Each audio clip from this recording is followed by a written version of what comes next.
Ladies and gentlemen, once again a hearty good morning to all of you and welcome to the inaugural edition of the Global Economic Cooperation 2026. We begin the program with a visual start, so let's have the AV on the screen, please.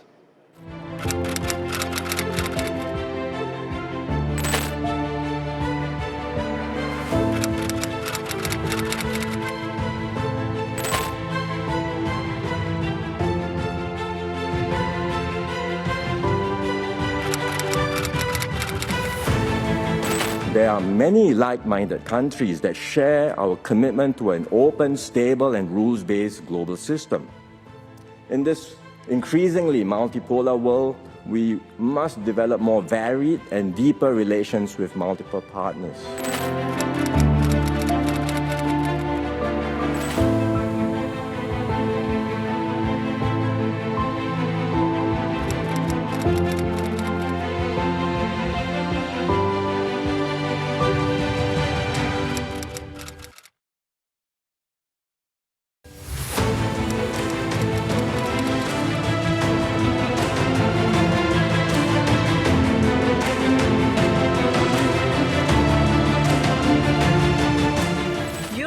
Wants to do business with the growth centers of today and the economic powerhouses of this century, from Latin America to the Indo-Pacific and far beyond.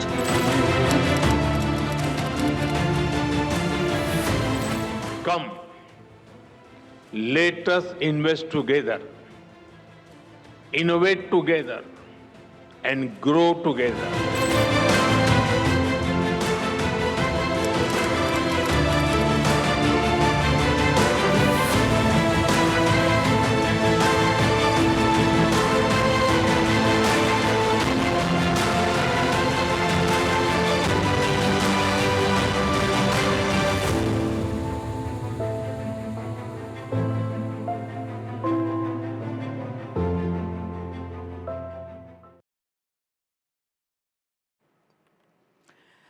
Namaste and good morning, everyone. A hearty welcome to our distinguished dignitaries and our esteemed guests to the inaugural edition of the Global Economic Cooperation 2026. My name is Kavya R. Chawale, and on behalf of the Future Economic Cooperation Council, the Ministry of External Affairs, Government of India, and the Government of Maharashtra, it is my privilege to welcome each and every one of you to Mumbai to what promises to be 3 defining days of leadership and convergence.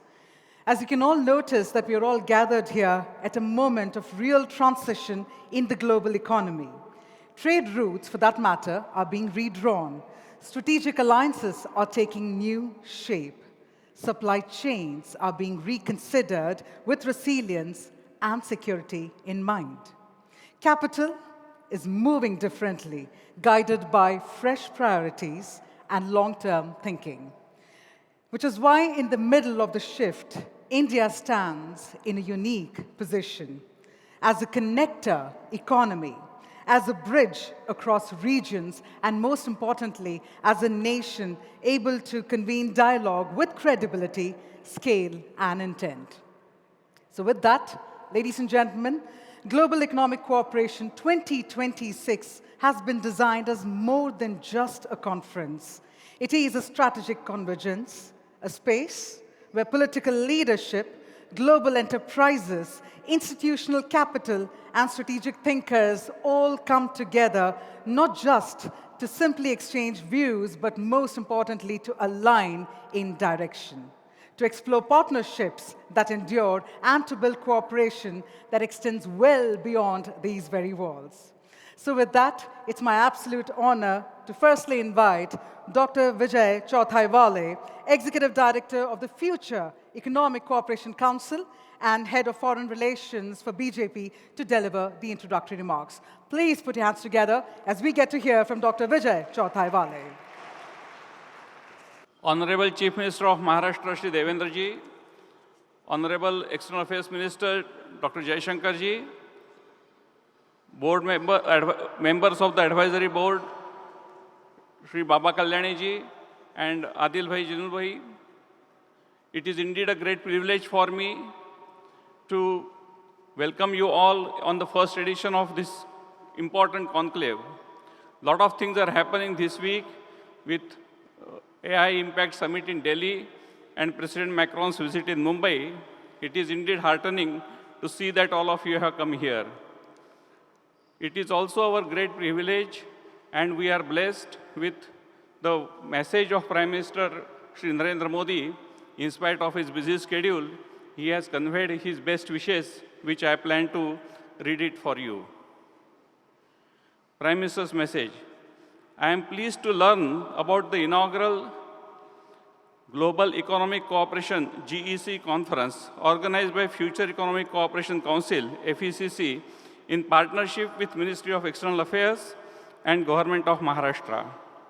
The conference, to be held annually, marks an important step towards facilitating a deeper international economic dialogue at a time when rapid changes are sweeping across the globe. A high-level platform for wider international collaboration, this conference brings together ministers, senior policymakers, leading economists, global business leaders, investors, and strategic delegates from across sectors at the intersection of policy innovation and economic possibility. As the world looks for steady leadership in uncertain times, India stands out as a beacon of hope, delivering practical, scalable solutions to shared global challenges, even as it sustains the rare balance of high growth and low inflation. One of the defining challenges of our era is to taking welfare to the maximum number of people, leaving none behind, and achieving this efficiently. India has transformed this ambition into reality through world-class digital public infrastructure, ensuring that welfare benefits reach citizens with a single click, transparency, and accountability. India today is the fastest growing major economy, with sustainability embedded at the core of its progress. Non-fossil fuel sources account for over 50% of installed energy capacity, making India among the first major nations to achieve this.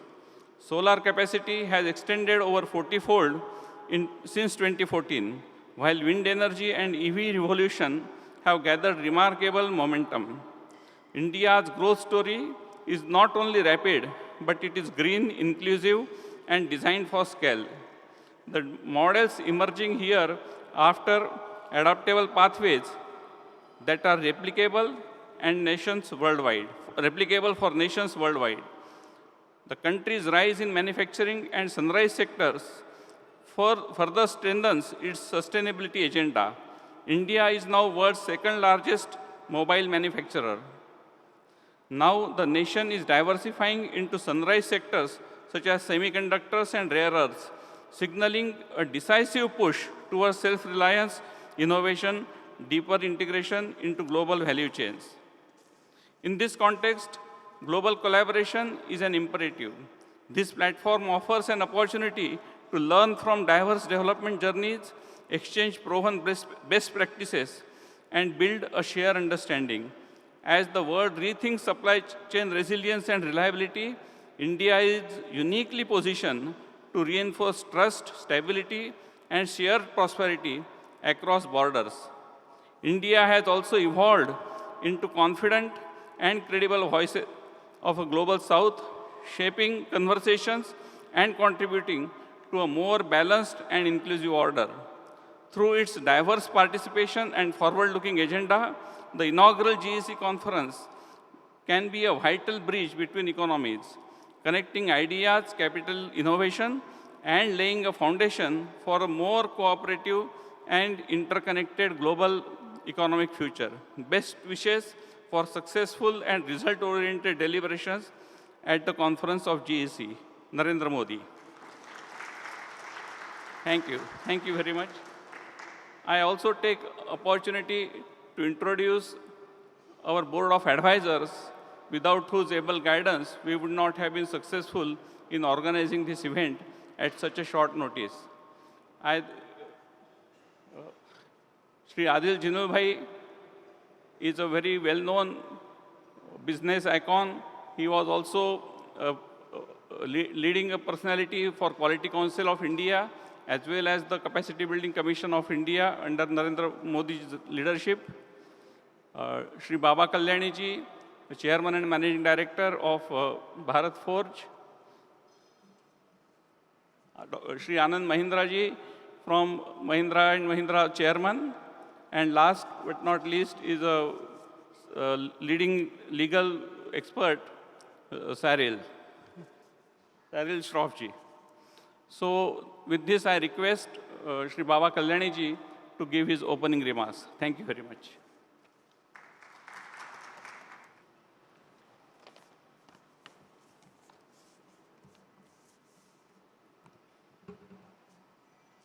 Good morning, all of you. Honorable Devendra ji, Fadnavis, Chief Minister of Maharashtra, and the Chief Patron of Future Economic Cooperation Council, FECC, Dr. Subramaniam Jaishankar, Honorable External Affairs Minister, Government of India, Your Excellencies, senior diplomats, visiting foreign delegates, illustrious members from the financial services, economists, bankers, industry colleagues in the audience, Shri Vijay Chauthaiwale ji is the driving force behind this conclave, Ms. Priyam Gandhi Modi,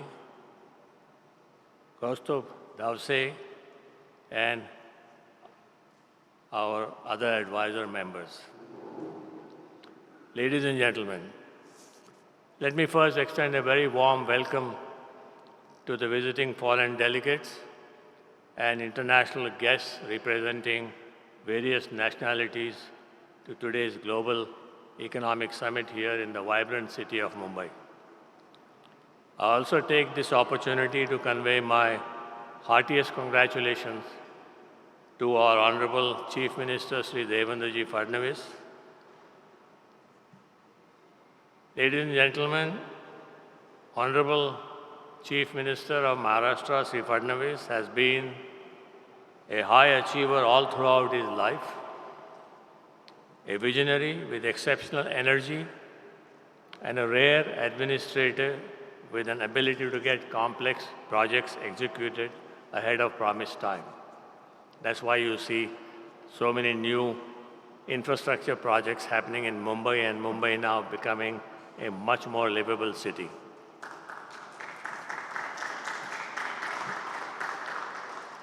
Over the past few years, he has transformed the state of Maharashtra with rapid execution of modern infrastructure projects, the coastal road in Mumbai, the expressway between Nagpur and Mumbai, the airport at Navi Mumbai, amongst many others.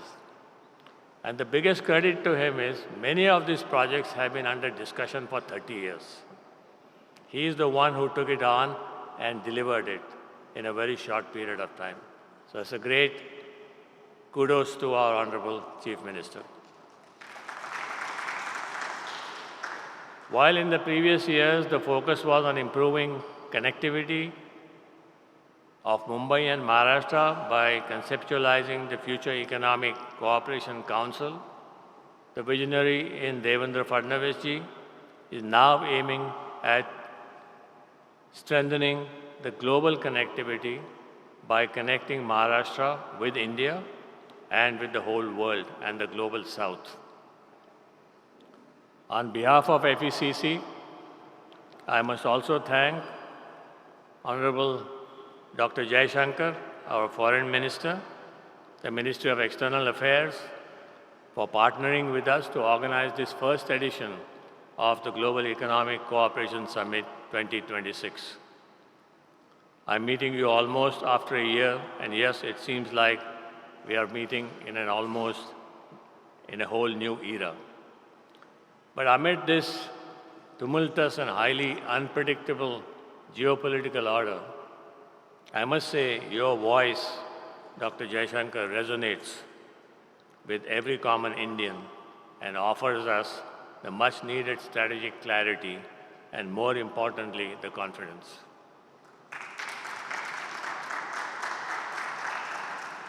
Ladies and gentlemen, let me begin with citing the principal narrative that emerged from the two major geopolitical platforms that were covered over the last 1 month.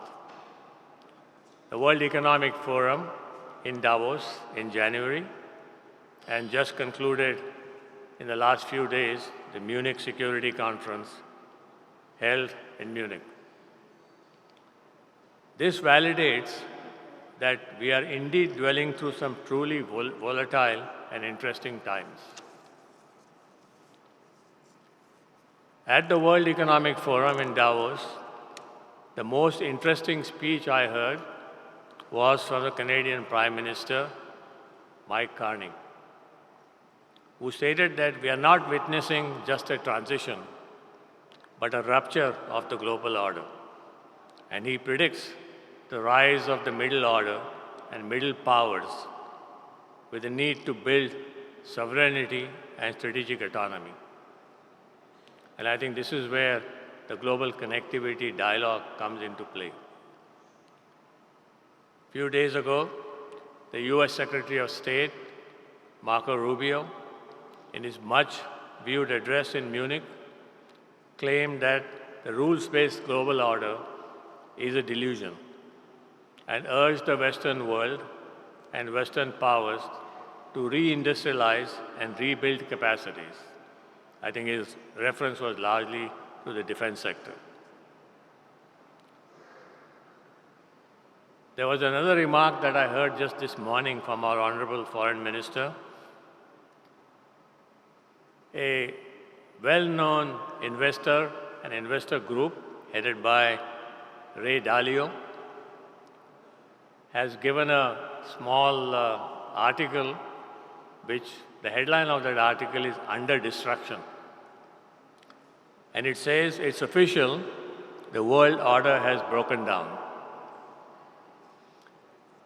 In my view, businesses, governments, and societies, economists and strategic experts, all of us are staring at uncertainties and some massive changes that are beginning to take shape in the world order today. While it does seem like the globalization era is under threat, I am no expert and would rather look forward to hearing the views of our Honorable Foreign Minister and our Honorable Chief Minister in this area. All I can say as a chairman and CEO of a large multinational manufacturing company headquartered in India, that amidst this heightened global uncertainty, if there is one market, one country that offers stability, growth, and resources, it is India. As you heard in the Prime Minister's message, the fastest growing large economy with a large pool of young workforce. This is our biggest strength today. We in India believe in the philosophy of Vasudhaiva Kutumbakam, which emphasizes shared prosperity and openness. It harnesses effectively. If harnessed effectively, India can also partner with other countries and collaborate with the world societies to bring much needed stability, peace, economic and inclusive growth across the world. As we speak, India is hosting the World AI Summit in New Delhi. It is indeed a remarkable congregation of world leaders, AI and tech experts, innovators, leaders representing the big tech, all of them bound by one common theme: Sarvajana Hitaya, Sarvajana Sukhaya. Everybody's benefit, welfare for all, and happiness for all. Reflecting India's shared commitment to harness AI for human-centric progress. With a 5-layer AI development model and using domain-specific small language models, this is very different from what the Western world is doing. India is bound to deploy AI-enabled interventions at massive scales across many areas of problems that include healthcare, education, agriculture, governance, financial inclusivity, and a few other areas. Ladies and gentlemen, India aspires to be a symbol of responsible and sustainable growth. You heard the Prime Minister's message on this. Contributing to 1/5 of global growth this decade, India has laid the foundations to contribute to a much larger share of global growth in the following decades. 300 years ago, India contributed 25% to world GDP. I think we are going back in that circle. It is thus important for the world societies and nationalities to not only acknowledge our growth, but we invite you to participate in this growth. We will grow, but we will take the world with us. Much before Prime Minister Kalyani talked about sovereignty and strategic autonomy, as the fastest growing economy, advocating an India-first strategy, our very illustrious and visionary Prime Minister, Honorable Shri Narendra Modi ji, recognized that for self-reliance and Atmanirbhar Bharat is the fundamental of our future economic trajectory. Vijay ji, I must compliment you for the theme of today's conference, Anantayam, which means infinite opportunities and infinite possibilities. Anantayam means infinite. With the recent US-EU trade deals and the impending IMEC corridor, India is best poised to assume its imprint on the global economic landscape as a connector economy. India will grow, but along with growth will bring much needed resilience to global value chains. India shall offer capacities, capabilities, and resources. India will offer speed and agility, scale and competitiveness. We therefore invite you all to collaborate, cooperate, co-create, and co-develop with us.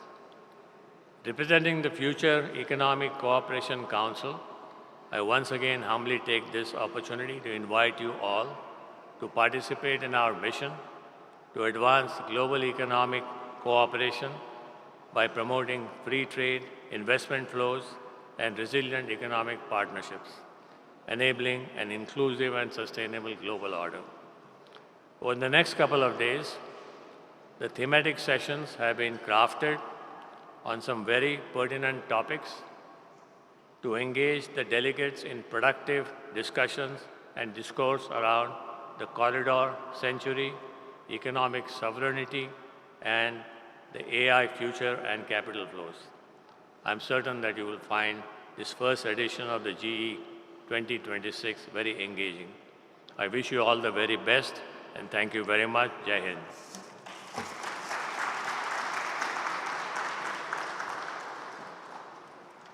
Thank you. Thank you very much, sir, for your foresight and for your valuable words, and also setting the tone for what's in store for us all across these 3 days. In fact, your words also represent the quiet power of India that is truly global and future-ready.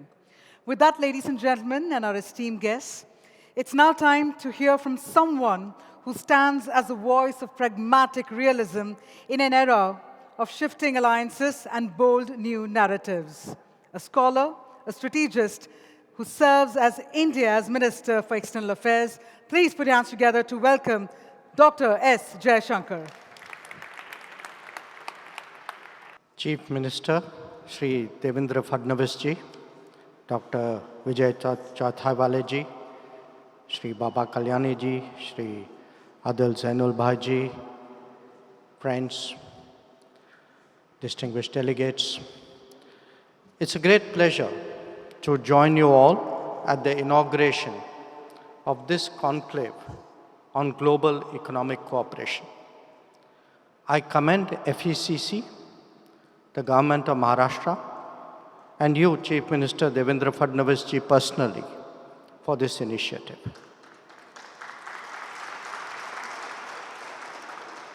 Recent developments, both in the world and in India itself, make this deliberation timely and appropriate, particularly in India's financial capital, Mumbai. Today, there are 4 broad propositions that I would like to share with you. 1, the world has entered a volatile and uncertain era, possibly the most turbulent in living memory.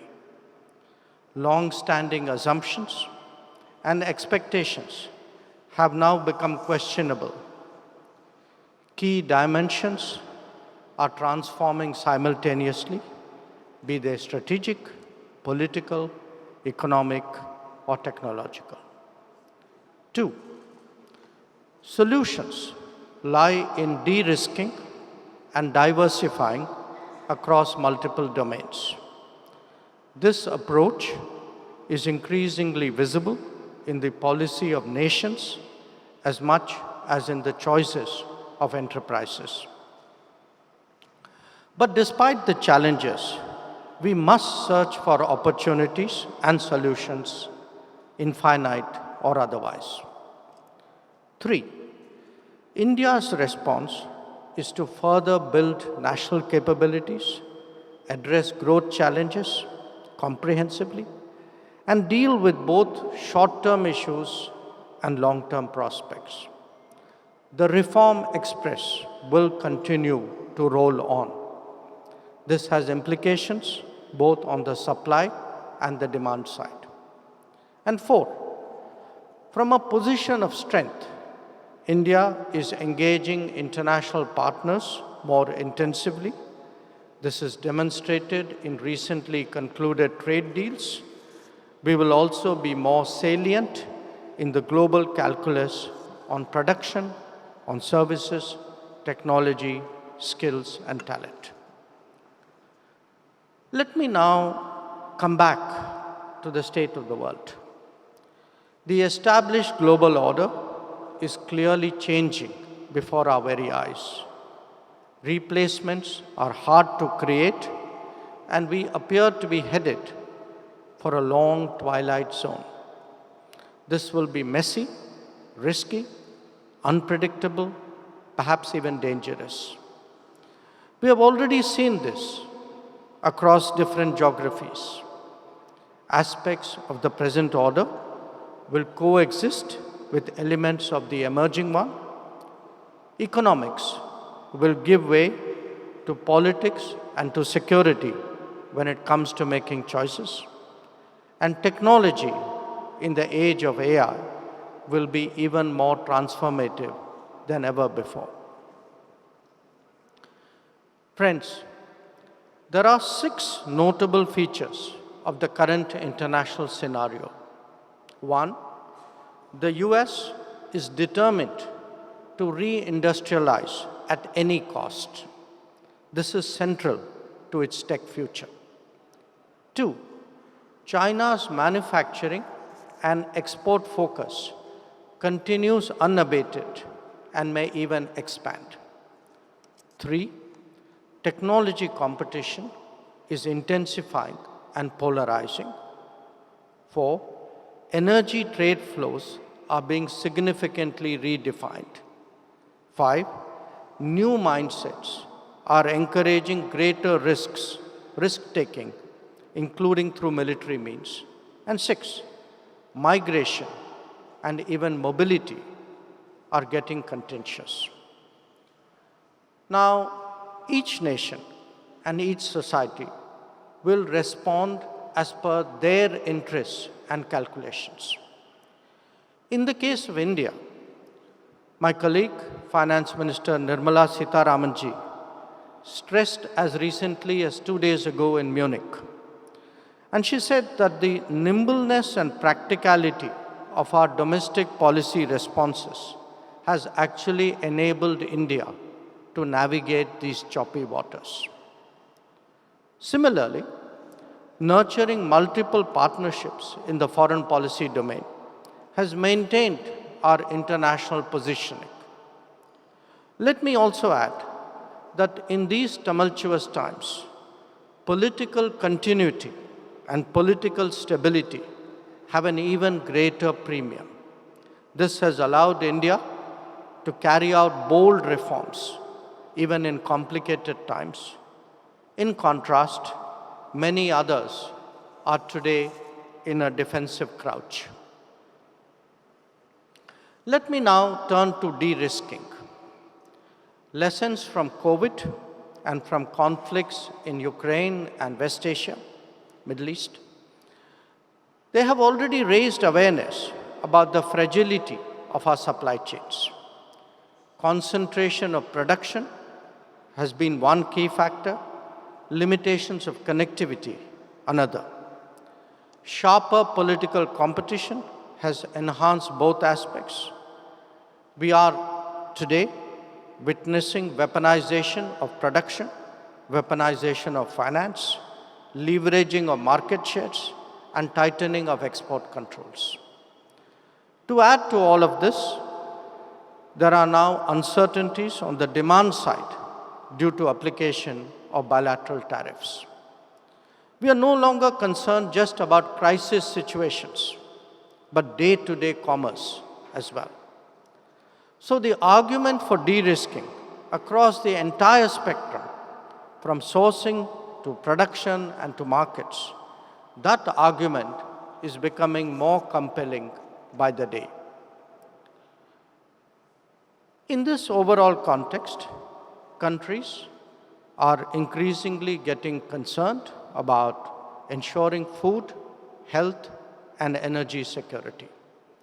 As a major food producer, this also means, for a country like India, it also means fertilizer security. Given the prevailing uncertainties, it is natural to pursue diversification in different domains.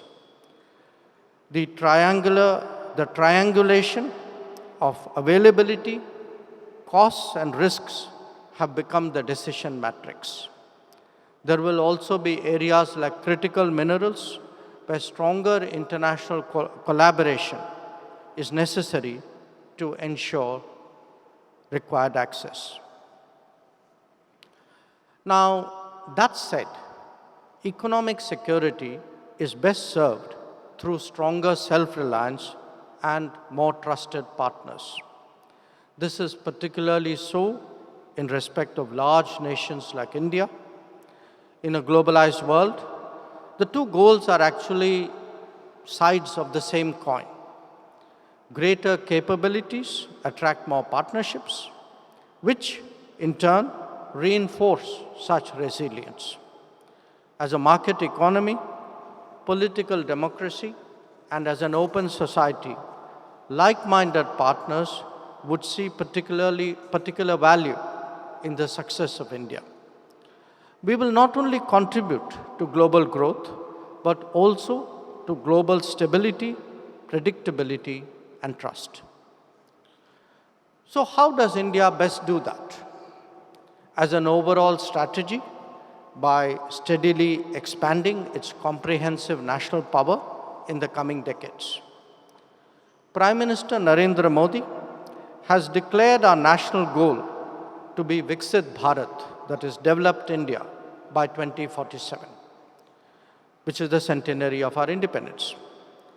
Now, there are multiple dimensions of that journey, and these must not be perceived as choices. India has to do both manufacturing and services, industry and agriculture, core and advanced technology, hard and soft infrastructure, innovation and scaling up, evolution and leapfrogging, enabling environment, and focused initiatives. In fact, when it comes to debates on economic strategy, all of the above is probably the right answer. Achieving that requires constant progress in the ease of doing business and ease of living, and pursuing inclusive and people-centric policies. It is no surprise that these are actually the government's key priorities. Infrastructure constraints, and Baba Kalyani ji spoke even about Maharashtra and Mumbai in this regard. Infrastructure constraints have long been the bane of the Indian economy. It is one that is specially emphasized by investors. In the last 12 years, there has been tremendous progress in bridging these gaps.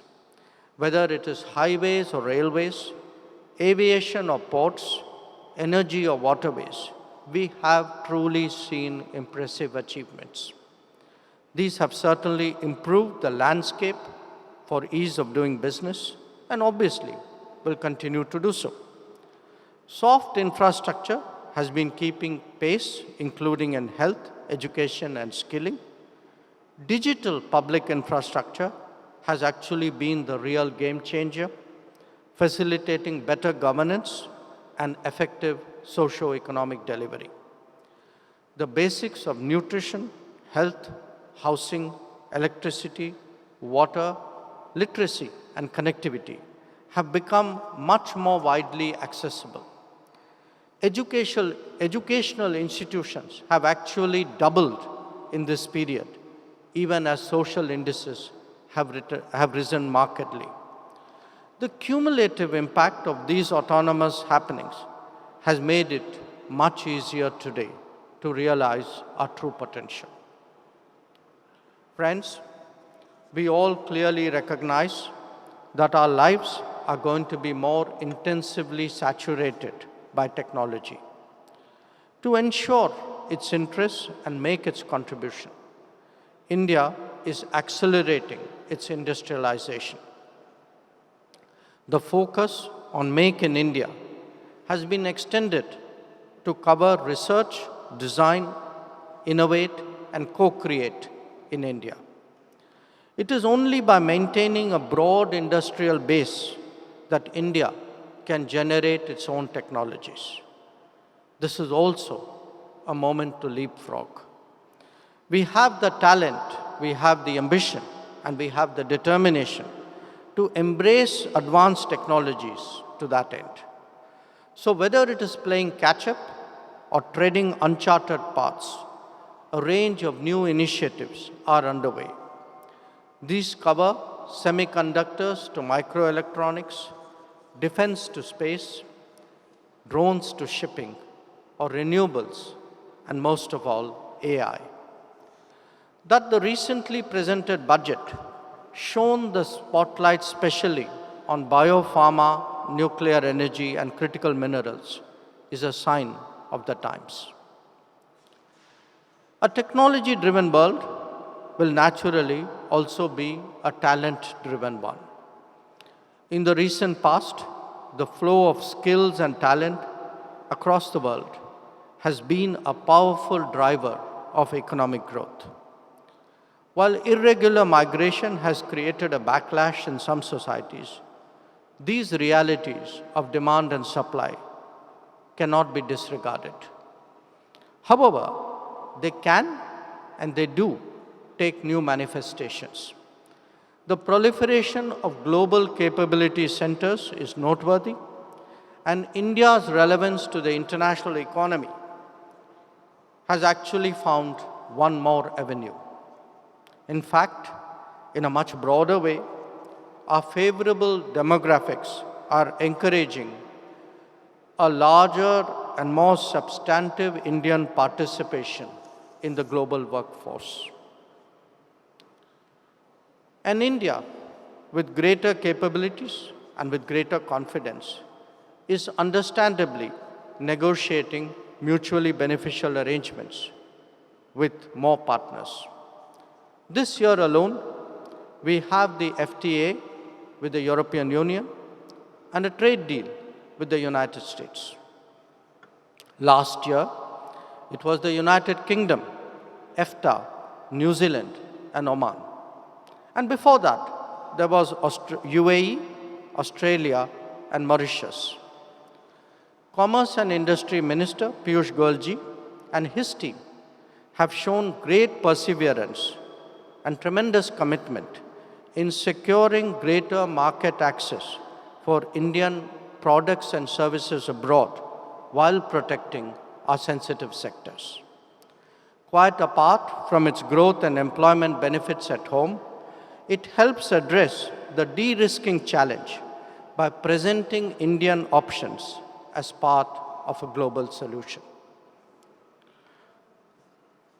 Friends, the last decade has seen our nation choose a definitive direction, not once, but 3 times.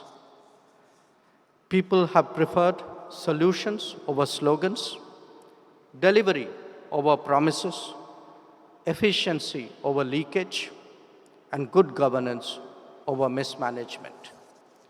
New India is symbolized by 5G technology, moon landing, Vande Bharat trains, UPI cashless payments, and mass-scale vaccine production, to name just a few milestones. Equally important, this India has a people-centric approach that is expressed in its promotion of financial inclusion, in saturation of socio-economic benefits, and the manner in which we are approaching AI. It has been an empowering period that has left us optimistic about achieving the goal of Viksit Bharat. It has also created a foundation for India to emerge as a credible and reliable international partner in this age of uncertainty. I'm confident that this sentiment will only grow further in times to come, and I thank this conclave for promoting that in India. Thank you very much for your attention. Thank you. Thank you very much, sir. Can we have a huge round of applause one more time, ladies and gentlemen, as we thank Dr. S. Jaishankar. Thank you very much, sir, for your dynamic words and also for your insights into India's global positioning. Most importantly, as you had shared with us about the multiple dimensions that India is working on in order to also achieve the objective of Viksit Bharat. So we once again thank you very much, sir. With that, we now move forward, and it's now time to introduce a leader who's known for his decisive governance, sharp political acumen, and unwavering commitment to development.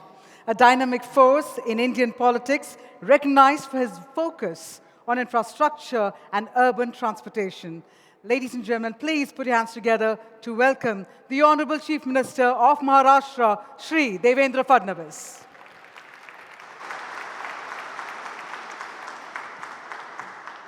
Namaskar. Honorable External Affairs Minister, Dr. S. Jaishankar ji, Executive Director of FECC, Shri Vijay Chauthaiwale ji, members of the Advisory Board of FECC, Shri Baba Kalyani ji, Shri Adil Zainul Bhai, Shri Cyril Shroff, distinguished ministers, excellencies, industry leaders, members of the diplomatic corps, and global partners. As Chief Patron of FECC, it is my personal privilege to welcome you to Mumbai for Global Economic Cooperation 2026. We meet at a time when the global order is recalibrating. The data tells the story clearly. Global trade growth is undergoing a major upheaval. Supply chains are reorganizing. Strategic sectors, semiconductors, energy, food, rare earth, AI are now embedded in national security doctrines. Capital flows are increasingly guided by geopolitical alignment, not just returns. This is the era of economic statecraft, and in this era, India's rise is not accidental, it is structural. At this pivotal moment in global economic restructuring, India's clarity and confidence are anchored in the leadership of our Honorable Prime Minister, Shri Narendra Modi ji. Under his guidance, India has transitioned from being seen merely a large market to being recognized as a decisive global growth engine and a credible strategic partner. Whether through the G20 presidency, the articulation of the IMEC economic corridor, the championing of digital public infrastructure, or positioning India as the voice of the global South. His leadership has ensured that India is actively shaping the new economic order. I am particularly pleased that our Honorable External Affairs Minister, Dr. S. Jaishankar, is present with us today. In an era where diplomacy and economics are inseparable, his stewardship has strengthened India's strategic autonomy while deepening trusted partnerships across continents. His articulation of a multipolar, more balanced world order is backed by sustained engagement, calibrated positioning, and the building of durable alliances that enhance India's economic and geopolitical space. The results are visible. India has successfully concluded high-quality FTAs in recent years, including the recent UK, EU, and almost certain US agreements. These agreements are strategic frameworks that integrate supply chains, capital flows, technology exchange, and mobility of talent. And it is therefore no surprise that India today is the world's fastest growing major economy, the fourth largest economy on the track to become third largest, the world's largest digital public infrastructure platform, largest talented human capital, and a voice of global South. India's growth is occurring in a world shifting from hyper-globalization to calibrated interdependence. Management and policy books need to be aligned because the future, the way I see to it, will be about trusted globalization. And this is where Maharashtra becomes strategically relevant. Let me put Maharashtra in perspective. It contributes approximately 14 to 15% of India's GDP. India's largest recipient of FDI inflows accounts for nearly 20% of India's industrial output, handles over 60% of India's container volume through western ports, home to Mumbai, India's financial, commercial, and entertainment capital. The combined market cap of the companies listed in Mumbai runs into trillions of dollars. If India is a growth story, Maharashtra is its primary balance sheet. And Mumbai is its gateway to global capital. History shows that economic corridors shape geopolitical influence, from the Silk Route to the Suez Canal, from Atlantic trade lanes to the Pacific supply chain grid. Connectivity has always determined power. Today, we are witnessing the emergence of the India-Middle East-Europe Economic Corridor, IMEC, expanded Indo-Pacific maritime frameworks, reconfigured supply chains linking South Asia, ASEAN, Africa, and Europe. Maharashtra sits at the heart of the Western Indian Ocean arc, with Jawaharlal Nehru Port Authority, India's largest container port, Navi Mumbai International Airport, proposed Vadhavan Port, which will be completed by 2029 and will be one of the world's largest port, dedicated freight corridors, industrial townships linked to the ports.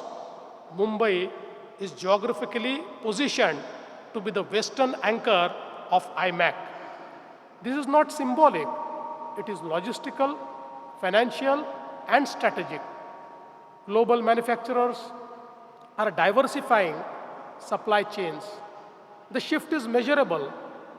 Electronics manufacturing in India has expanded significantly over past decade. EV manufacturing investments are accelerating. Green hydrogen policies are attracting industrial capital. Maharashtra is leading in EV manufacturing clusters, advanced chemistry cell battery plants, electronics and semiconductor supply chains, pharma and biotech exports, defense and aerospace manufacturing. We are competing on reliability, rule of law, and scale. It is no longer just about cost. In a world of geopolitical tension, financial resilience becomes critical. Mumbai hosts the Reserve Bank of India, the Bombay Stock Exchange, the National Stock Exchange, the NPCI. Major domestic and international banks are rapidly expanding fintech ecosystem. India's capital markets have deepened significantly. Domestic institutional capital is growing. Retail participation has expanded dramatically. This creates financial shock absorption capacity.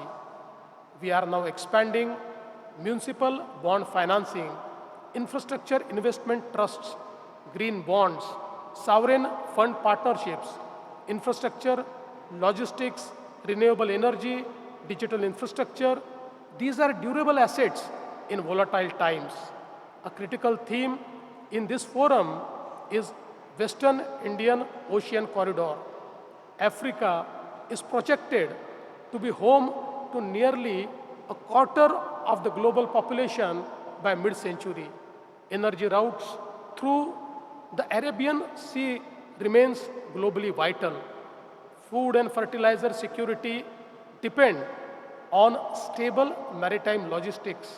Mumbai has centuries-old commercial ties with East Africa and the Gulf.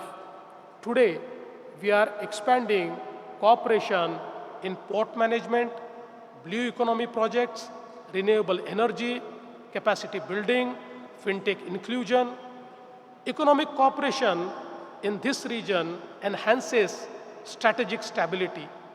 Artificial intelligence and emerging technologies are reshaping power equations. The countries that will lead are those that combine innovation ecosystems, data governance, semiconductor supply chains, skilled talent pools.